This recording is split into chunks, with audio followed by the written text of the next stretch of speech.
really want to understand Jerusalem, why don't you come here and see it? And you came? Here I am. Mass shooting after mass shooting after mass shooting.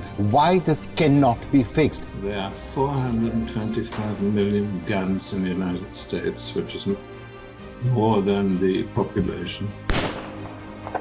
The problem here is Trump has been able to make the argument that this is a political prosecution and that he's being singled out unfairly. Defend our nation. You are saying we could have a cure for cancer. We'll have treatments for many cancers in this decade, and they're going to come from India. Downside is that it could potentially wipe us out. But let's start with the upside first. The upsides are absolutely enormous. The potential uses of this are almost unlimited. I only discovered AutoGPTs about a week ago and started writing about them. And after I started writing about them, Jeff Bezos followed me on Twitter, and all kinds of crazy amounts of people have been contacting us. The show where we get you the week's biggest stories from around this world.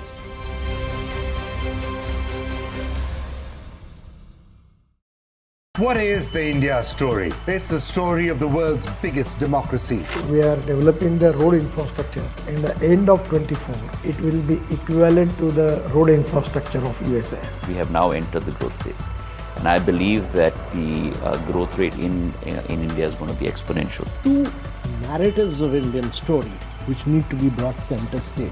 Every week, the India story will bring the most incisive analysis, the most authoritative voices. India will be a significant pole in the universe of AI going forward. India is walking tall, India's stature is different, India's voice is being heard. And the biggest newsmakers. This is just a start. Tokyo, we won one bronze. Paris, we won a rock. It's good to see that, women cricket is getting more excited and everybody is looking up to that. And these stories need to be told, and they are guided by the compass of their conscience. From India for the world, the India Story, the show for the global citizen.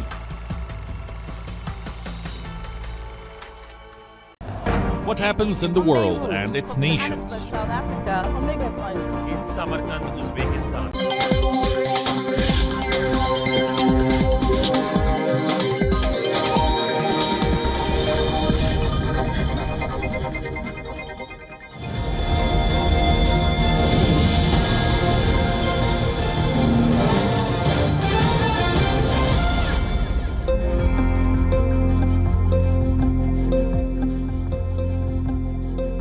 Hello and welcome to WION World is One. We are broadcasting live from the British capital at this hour. Let's get straight to the headlines.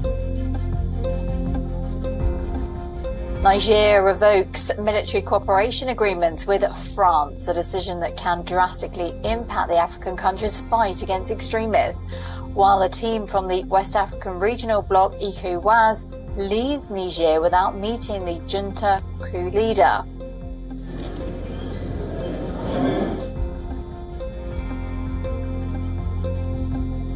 The police chief of Haryana's Nu, where communal clashes broke out on Monday, has been transferred. The top cop was on leave when the clashes broke out in the North Indian state.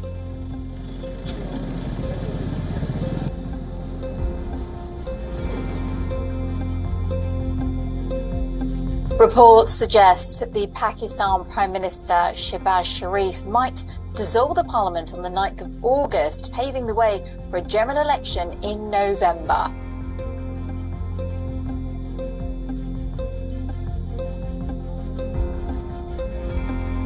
Lebanon marks the third anniversary of the Beirut blast. A probe to prosecute those responsible continues, while the death toll from the blast remains unclear.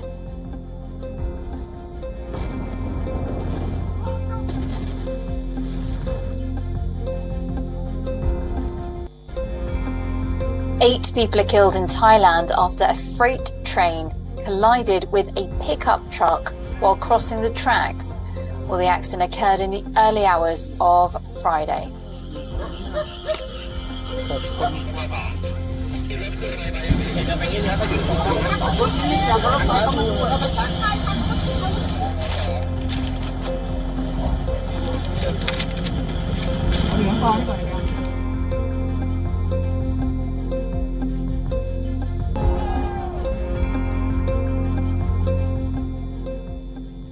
The Russian Defense Ministry has reported explosions near the Black Sea port of Novorossiysk, which it says was carried out by Ukrainian sea drones. Well, Russian citizens near the port shared information of explosions on social media. The ministry says the drones were destroyed by Russian naval ships guarding the naval base. Now, the port is a pivotal place for Russian exports. Novorossiysk is also one of the biggest ports in the Black Sea. Now, according to media reports, Ukraine has carried out at least 10 attacks with sea drones. The usual targets are military ships and Russia's naval base in the Sevastopol and Novorossiysk harbour. Now, sea drones are basically small, unmanned vessels which can operate even underwater. Until now, Ukraine has not made any comments regarding the attack. Attacks on seaports and the battle on sea has increased after the termination of the Black Sea grain deal. This also comes after Russia attacked Ukrainian Black Sea ports of Odessa and Krasnoyarsk.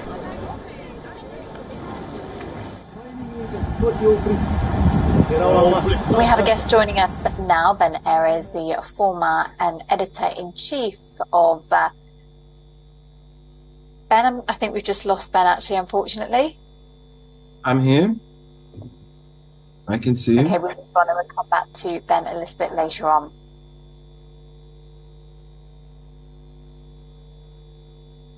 Moving on, thousands of Afghans who stood by the British troops in Afghanistan face uncertainty as only 54 of the 5,000 Afghan refugees have been resettled in the UK. Now, a report by Refugee Council accuses the UK government of breaking its vow to Afghans.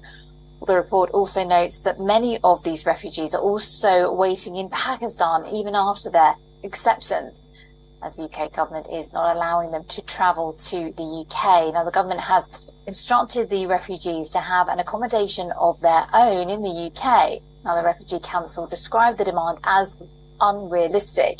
Now, in January 2022, the government formally opened a scheme to resettle Afghans in the UK after the Taliban takeover.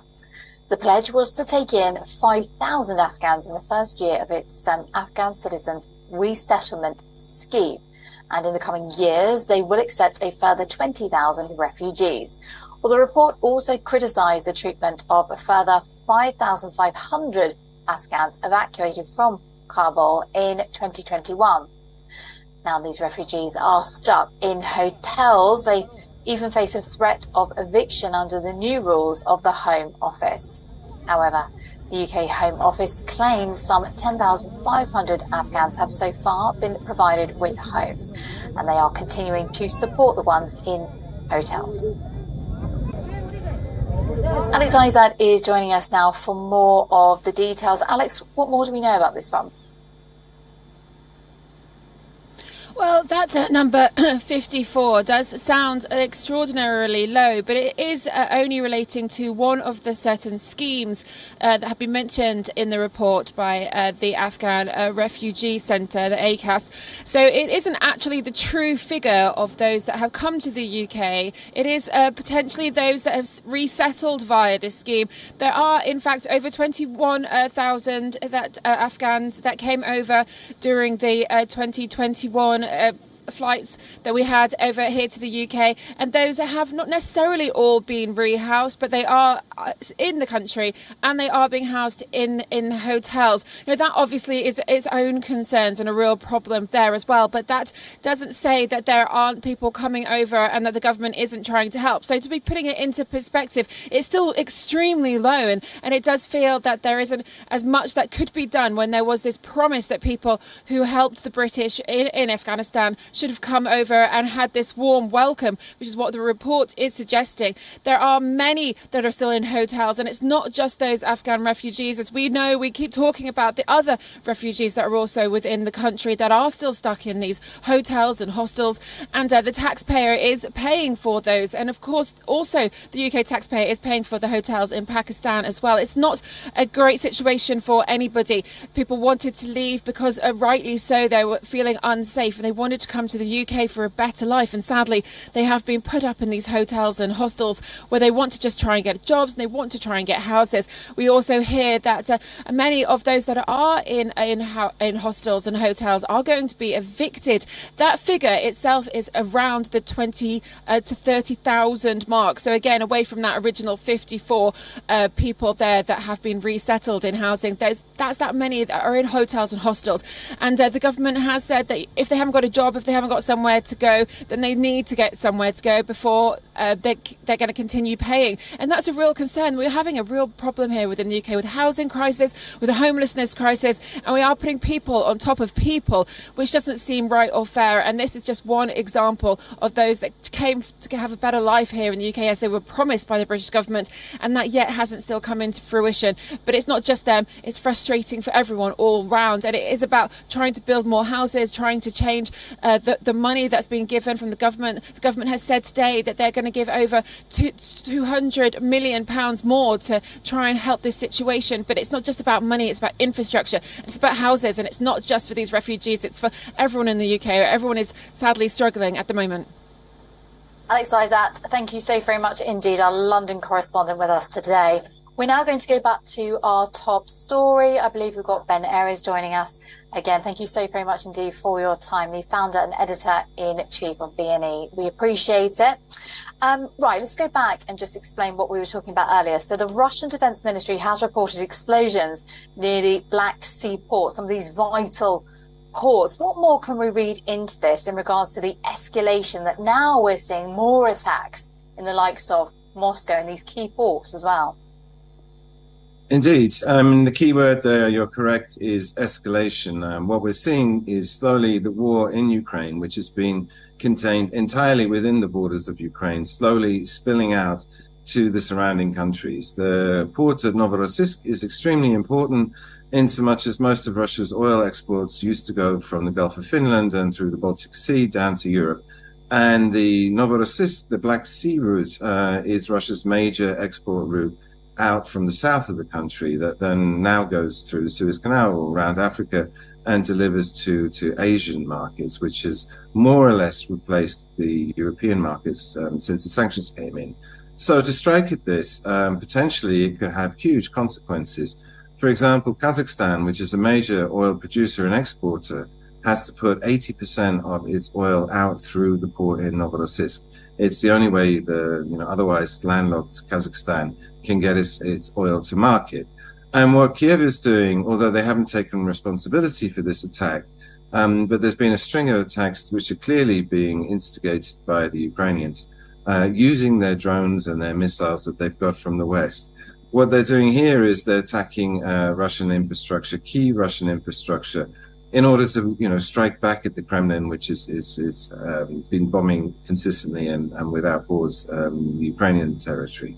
So we're seeing more and more of these strikes. The Kerch Bridge, which connects Crimea to Russian mainland, was also hit just a few weeks ago, or last week.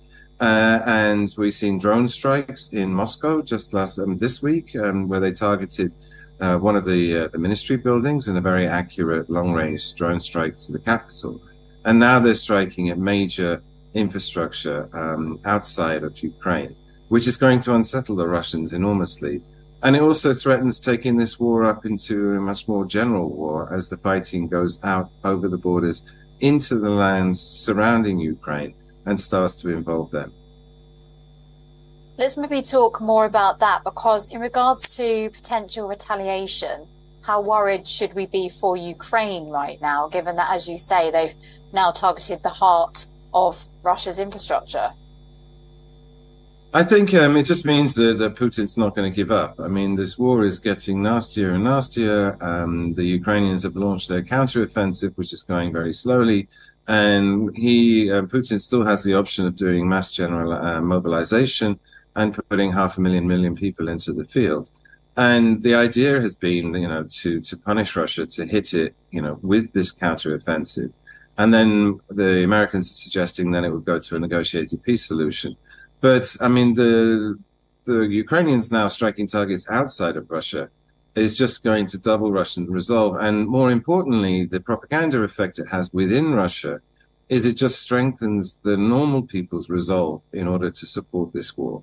And one of the ways of getting out of this was to undermine Putin's support because of the cost to standard of living inside Russia. But now people are increasingly inside Russia prepared to sacrifice standard of living in order to fight this war because they feel themselves under attack by NATO. And so in that sense, you could argue that this is a propaganda mistake by the Ukrainians by hitting Russian targets outside of Ukraine, you know, on the Russian homeland.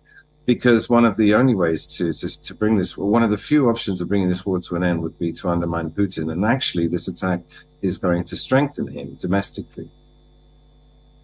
Ben Aris, thank you so very much indeed for your expertise, and apologies for the tech issue earlier, but really fascinating listening to what you had to say there. Founder and editor-in-chief of BNE, also the former Moscow bureau chief for the Daily Telegraph as well, joining us live from Berlin today.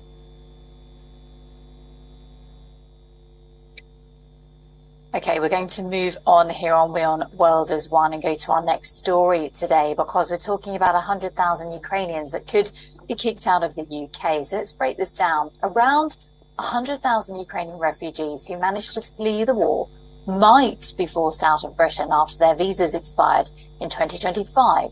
Now, weeks after the war between Ukraine and Russia began, UK's Home Office, they launched two different schemes. Now, under these schemes, it promised homes for Ukraine and Ukrainian families. Now, both of these schemes, they promised 3-year visas to the Ukrainians who had to leave their homelands. Now, since these resettlement schemes were introduced, more than 182,000 Ukrainians have entered Britain by applying for these visas. Now, the first 6 months into the scheme, the majority of refugees arrived in the UK. Now, several politicians are now raising concerns over the lack of guidance that was available to these refugees who somehow managed to escape the war-torn nation and now here. Now, Sir Robert Buckland, the former Justice Secretary under Boris Johnson, he argued that the bespoke scheme that was particularly designed to address the urgent and alarming situation back in 2022 needs to be amended and discussed further. Buckland says that an adequate solution would grant these refugees Ukrainians a more permanent status and also stability in the UK, although not full citizenship. Now, according to a survey conducted by the Office for National Statistics, many Ukrainians have expressed their desire to remain in the UK on a long-term basis, even if the war between Moscow and Kyiv ends before their visas expire. Now, many Ukrainian towns and cities have gone through severe destruction and damage. This means that many of these refugees won't have a home to go back to, even if Kyiv emerges as the winner when the war ends.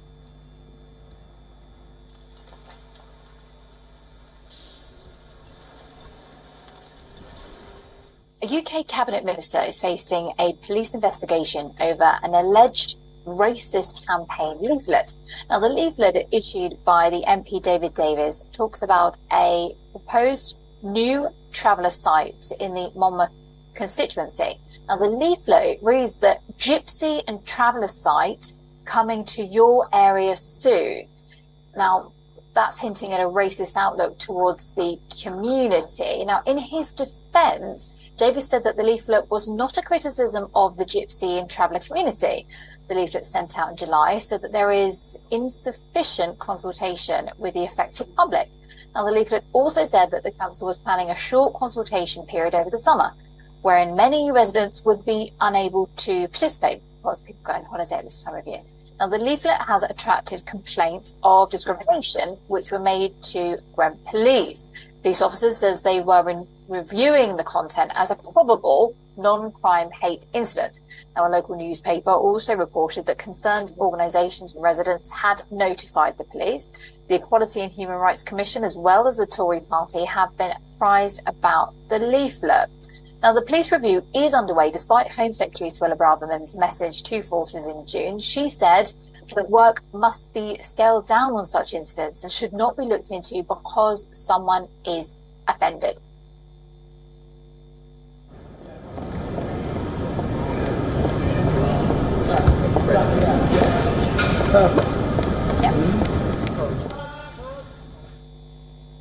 Okay, Okay, heading to France now, the French President Emmanuel Macron has laid the blame on single parents and foster care facilities for riots and the violence in the French riots recently. Now, the statement followed in less than a month after the fatal shooting of a French teenager, Nahel Mazouk. The 17-year-old was of Algerian and Moroccan descent and was shot point blank by a police officer. Now, the killing, it sent France into a frenzy after days of violent protests rocked the country. Macron claims that 3/4 of the children who were prosecuted over the riots were either in social care or had single-parent families. Now, he added that the figure reflected a decline of trust among youths in school teachers, parents, and also democratic situations. Well, the comments were made in an attempt to flesh out the Elyssee's view, which holds the failure of parental guidance as the reason behind France's worst urban violence in 18 years, while Macron called the violence and the riots that injured more than 170 police personnel and saw the arrest of over 200 people a crisis of civilization. Now, he also refuted the populist right's claims that the riots were a result of immigration, namely from France's former colony, Africa.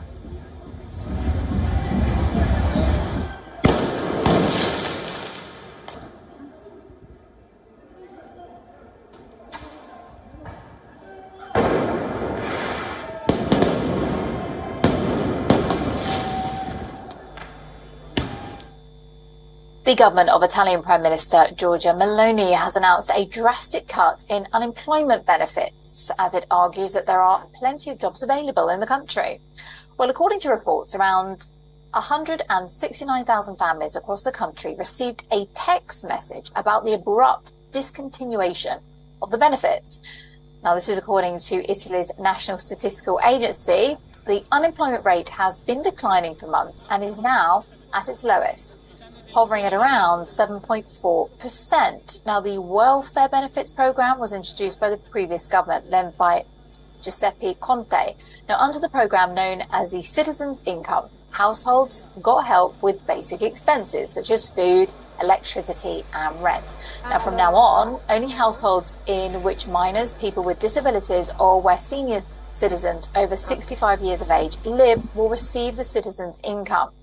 Now, Meloni's hard-right brother of Italy's party claims that the social assistance program has cost the nation 30 billion euros. Meanwhile, Italian's opposition parties have responded furiously to the cut of these social benefits. The Italian left and these unions have argued that such basic, drastic measures would lead to violent protests and civil unrest. Now, many Italians have taken to the streets in the past week to agitate against the government's move. Now, in the town of Sicily, a 60-year-old man had reportedly threatened to burn down the mayor's office after his Citizens' Income was stopped. Now, on the other hand, trade unions and far-left activists held rallies in Naples. Well, the suspension of the programme has also triggered a massive debate in the Italian parliament as well. The former Prime Minister has argued that the suspension of Citizens' Income is an ideological war being fought on the backs of the most vulnerable.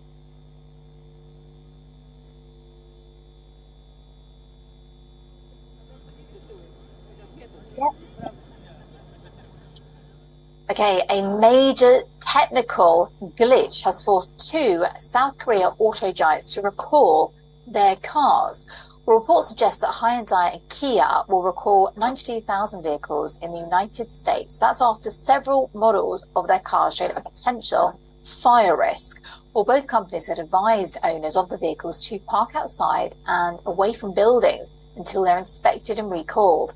Both companies are recalling their cars after repeated reports of fire-related incidents, while Kia has reported 6 reports of thermal incidents. Hyundai has revealed 4 similar kinds of reports. Now, both companies have denied any injuries, deaths, or crashes due to the fire incidents. This is not the first time, though, that the two car makers have recalled their vehicles. In March this year, both recalled over 570,000 cars in the US over fire-related risks. Last month, Hyundai announced a recall of 13,500 vehicles in Australia over a potential engine fault. Now, interestingly, Kia is a part of the larger Hyundai group and shares several components with the Hyundai cars.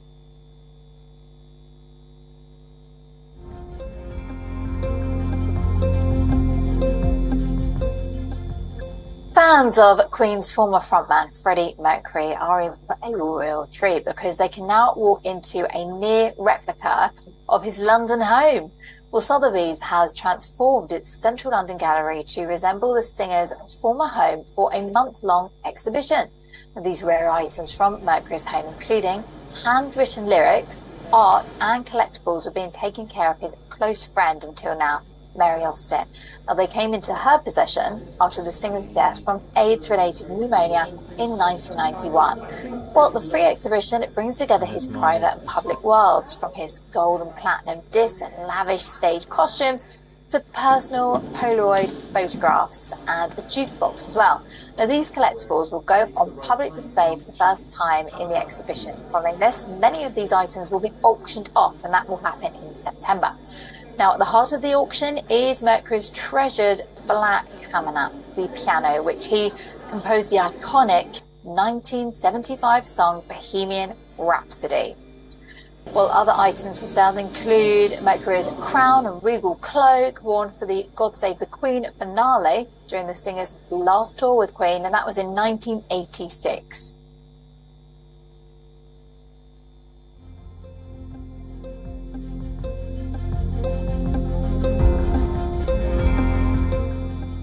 Well, we may have seen the last of the Commonwealth Games. The multi-discipline event has no future and no host city as things stand at the moment. Now, the Canadian province of Alberta has withdrawn its support for a possible bid to host the Games in 2020.